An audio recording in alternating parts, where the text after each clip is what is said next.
10 years ago today, Ukrainians began mass protests in Kyiv against closer ties with Russia. They became known as the Euromaidan protests and helped set the stage for the current conflict with Moscow. Germany's defense minister has paid a visit to Kyiv to mark the occasion and underline Berlin's continued support for Ukraine. Kyiv's central Maidan square is where Ukraine's pro-European protests began 10 years ago. Germany's Defense Minister Boris Pistorius paid his respects there to those who were killed during the ensuing violence. I've come here again, firstly to pledge our support and express our solidarity and our deep bond and our admiration for the brave, courageous battle that has involved such heavy losses. The protests that later became known as Euromaidan began here 10 years ago to the day, sparked by the refusal of Ukraine's Kremlin-friendly President Viktor Yanukovych to sign an association agreement with the European Union. Yanukovych was eventually forced to resign, but not before sending in the special police units to break up the protest camp. Those killed have gone down in Ukrainian history as the Heavenly Hundred. When Ukrainian students raised the European flag in November 2013, shots were fired. It was the first time blood was spilled for European values. Ukraine's president also paid homage to the memory of the protesters. 10 years ago, Ukrainians began the first counteroffensive against lawlessness and attempts to rob us of our European future. After talks with his Ukrainian counterpart, Boris Pistorius unveiled a further aid package for Kyiv as Russia intensifies airstrikes on its neighbour. And for more, we can speak now to DW correspondent Nick Connolly, who's covering the story for us in Kyiv. Nick, good to see you. Ukraine is marking the 10th anniversary of Euromaidan in times of war. Can you give us a sense of what the atmosphere was like there today? Well, Nicole, all around me, people have been sharing stories of where they were 10 years ago when they read those initial Facebook posts calling people out onto the square in the center of Kyiv, people who then believed something could be achieved, those who didn't think anything could happen, people talking about their reactions to what happened when then President Yanukovych sent the riot police in and all those lives were lost. That violence, that reaction, that rejection of the violence, for many being more important even than getting closer to Europe. And for many, it was really the kind of, for them, the events of 2013-14 was the beginning, basically, of that more open conflict with Russia. They believed back then Vladimir Putin realized that he wasn't going to be able to control Ukraine indirectly through proxies, through Ukrainian political parties. And we saw in 2014 Crimea annexed and those conflicts in the east stoked by Russia. And now we have all-out war. But on the other side, you had today some pretty prominent visitors from Brussels. You had Charles Michel, the president of the European Council, talking about opening membership talks for Ukraine, a lot of pressure from the Ukrainian side here to really get going and with that get some kind of roadmap going. He was trying to slightly kind of carefully make clear to his Ukrainian host that it's something that he can decide on his own. He needs 27 member states to agree to it. But certainly there was a sense that something that seemed pretty unreal and unrealistic back then is now really within reaching distance. Yeah. How were these high-profile visits, among them, of course, the German defense minister, and their pledges perceived among Ukrainian officials, especially since there's been a feeling that their war has been somewhat eclipsed by events in the Middle East? Well, certainly that's a worry, and we've had a huge kind of flurry of diplomatic activity here in recent days. You had Lloyd Austin, the head of the Pentagon, here just the other day, and more visits are expected. I think in terms of Boris Pistorius, I think it's a huge transformation in terms of the perception of Germany and its role. Germany now gives Ukraine more weapons than any other country except the United States. When you look back to the kind of awful tensions between Berlin and Kiev, when you had a German defense minister then offering Kiev 5,000 helmets rather than tanks or missiles. So that really has changed beyond any kind of scenario that people could have imagined back then. But still, Germany not giving everything the Ukrainians want. They're desperate for long-range missiles. Germany has the Taurus, which can fly 500 kilometers. Germany's still not giving that, but instead promising more air defense systems today. A little progress has been made on the front lines in recent months. Are the Ukrainians resigned to little change on the front lines until spring? I think there is that worry that is going to come. It really depends who you talk to.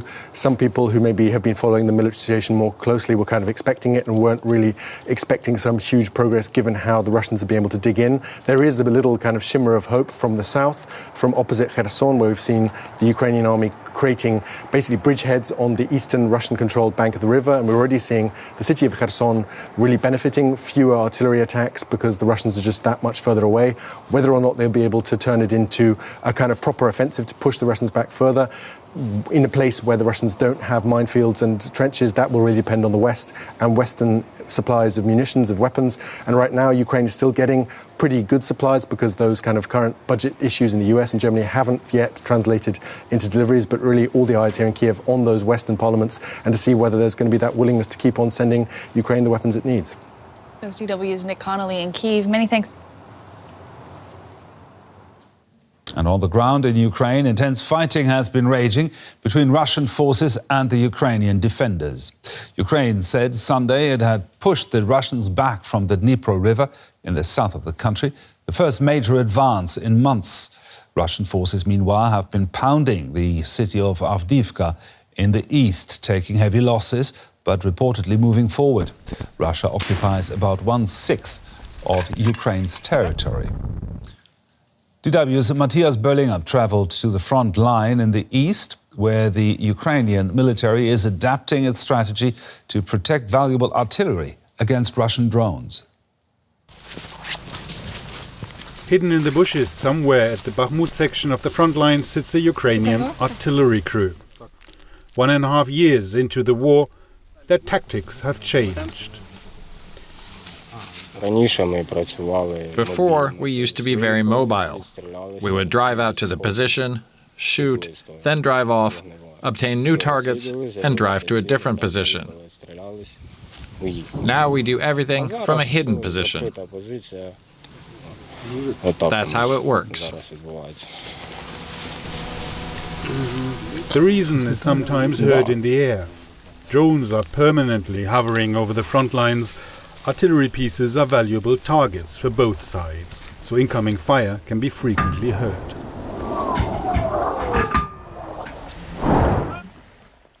Rather than driving around on open roads, artillery units now try to hide their equipment. A cage of wire mesh offers some protection. Kamikaze drones explode against the mesh rather than the equipment. This self-propelled howitzer has been in service for several decades. The Soviets named their artillery after flowers. This 122mm artillery piece is called a carnation.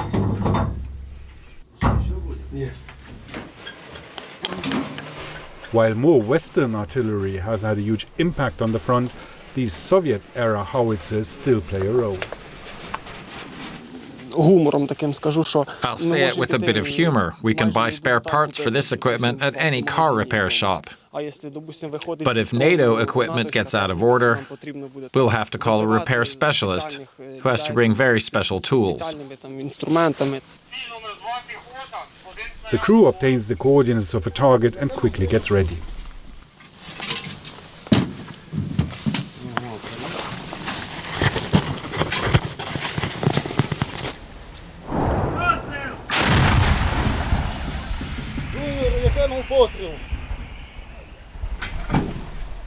After shooting, they immediately leave the vehicle. Every shot fired from this position increases the probability of being detected. There is the widespread assumption that they are idiots. That is not at all the case. They also know how to fight. They know what they're doing. They evolve and learn, and so do we.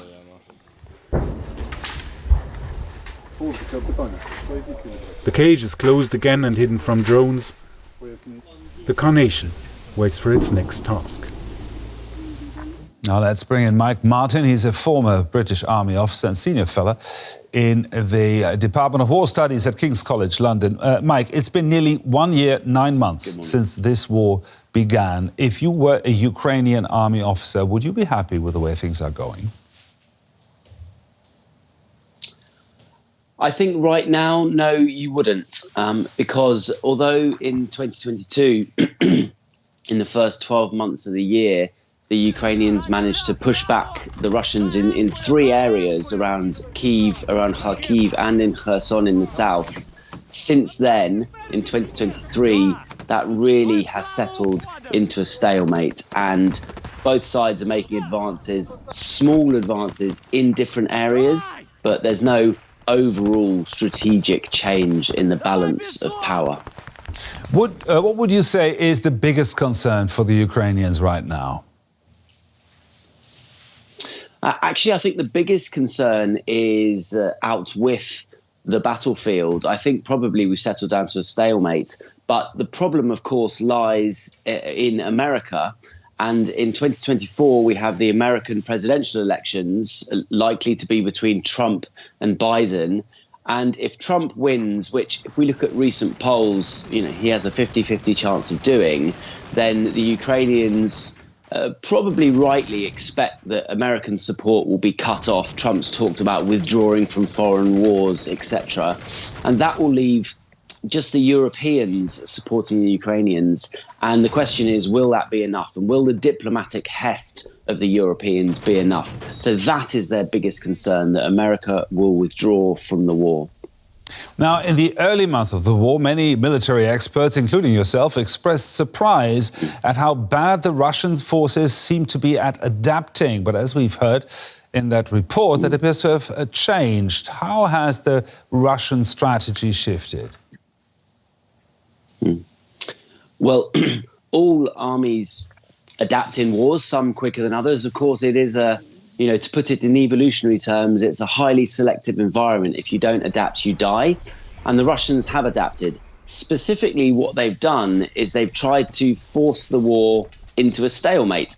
So they built big minefields and very extensive defenses on the front lines of the territory that they hold, because they realize that if they can force the war into the pattern that it's in now, with not much movement on either side, eventually something will come along like the US presidential election that will mean that Western support might, it's not definite, but might reduce. And that offers Russia an opening to force for peace, maybe to freeze the front lines into a longer term breakdown of the territory.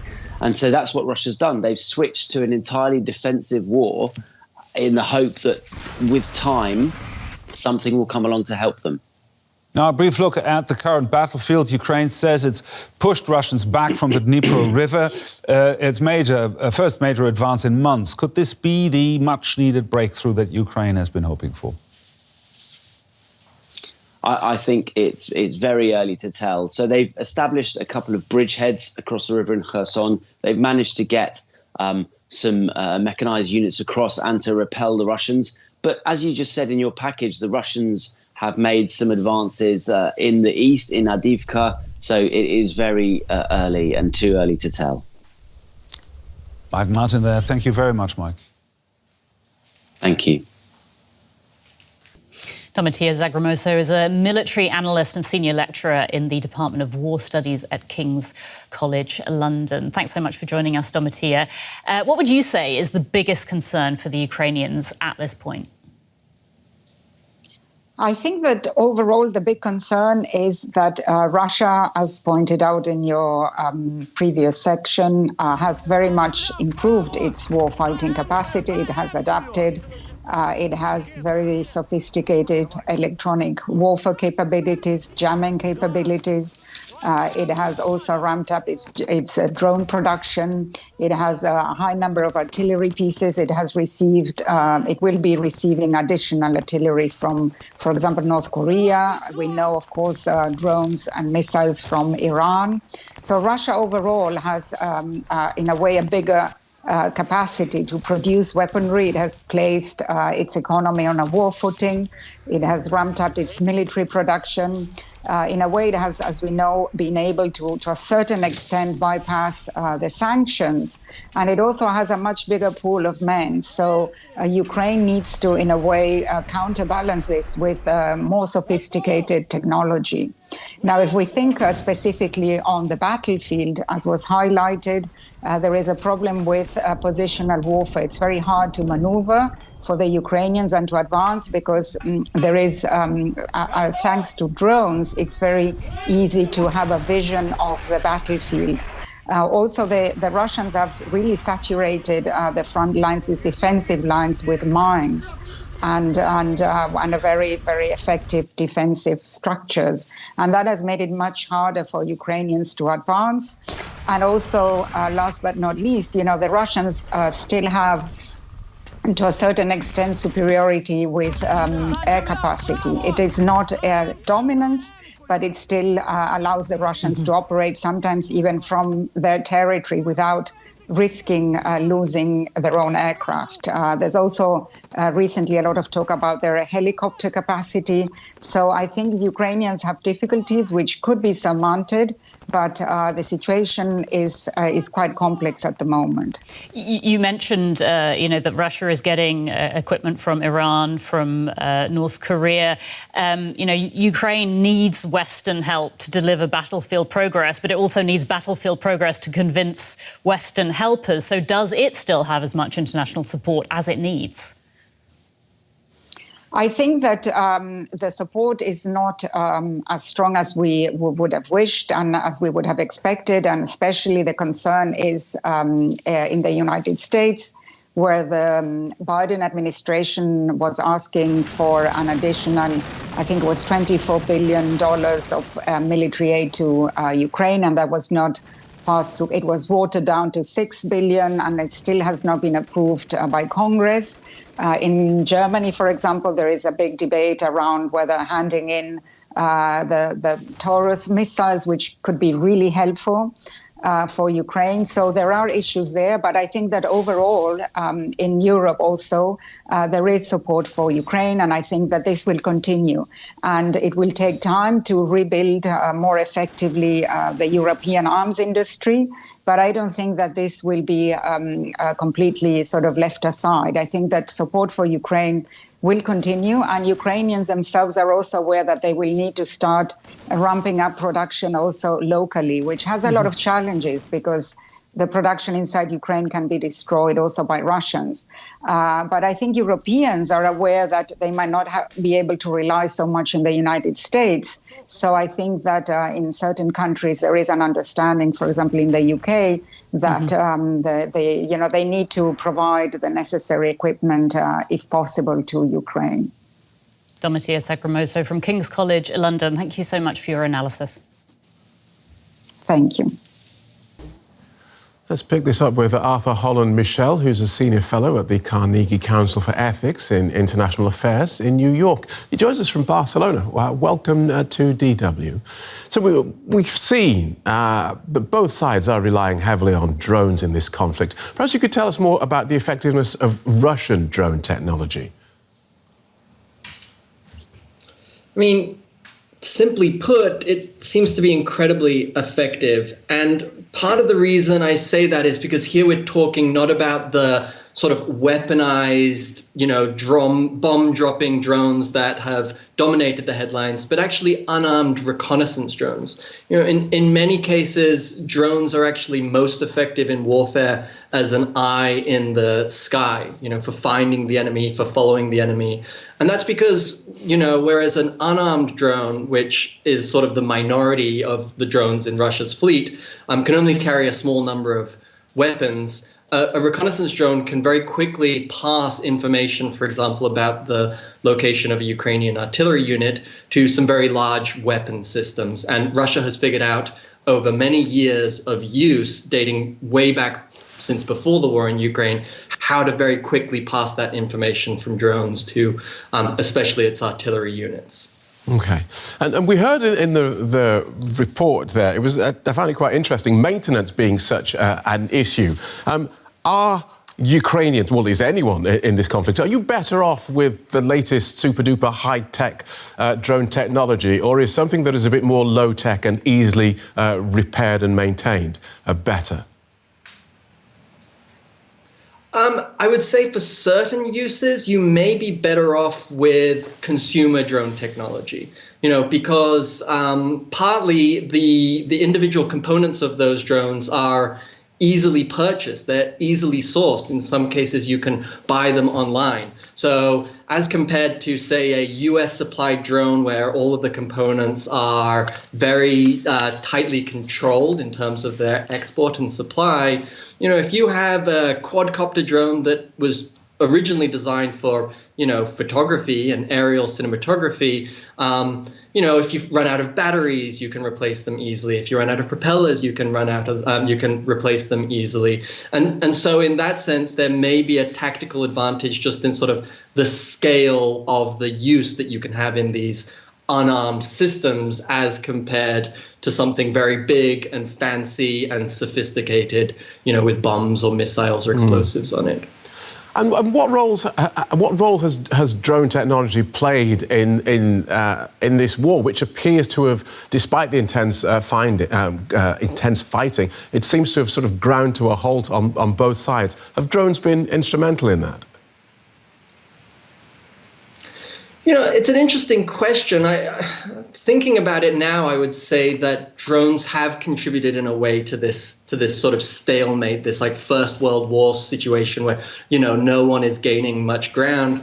And that's because if you have an effective eye in the sky above you, that's really going to reduce your mobility. You're not going to be able to make any major moves, whether it be an actual, offensive run into no man's land, or just sort of building up your capabilities or moving tanks or machinery from one place to another without being spotted from the sky. So, it's going to rely on non-mobility related measures for tipping the balance of the war, which, of course, are much more difficult to achieve.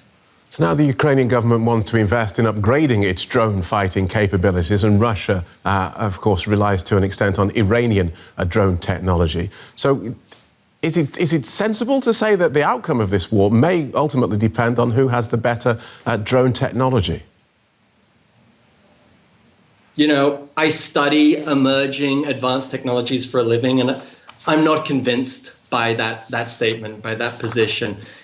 Wars are actually rarely won on the basis of technology alone, and certainly not on the basis of a relatively new technology. They are won on the basis of manufacturing power, on the ability to sustain the costs of war, on the ability to sustain domestic and international support. And so in that respect, I think bombs and bullets and votes are probably going to do more to end this war than, another $1 billion worth of drones. OK, thank you for that. Arthur Holland Michel from the Carnegie Council for Ethics in International Affairs.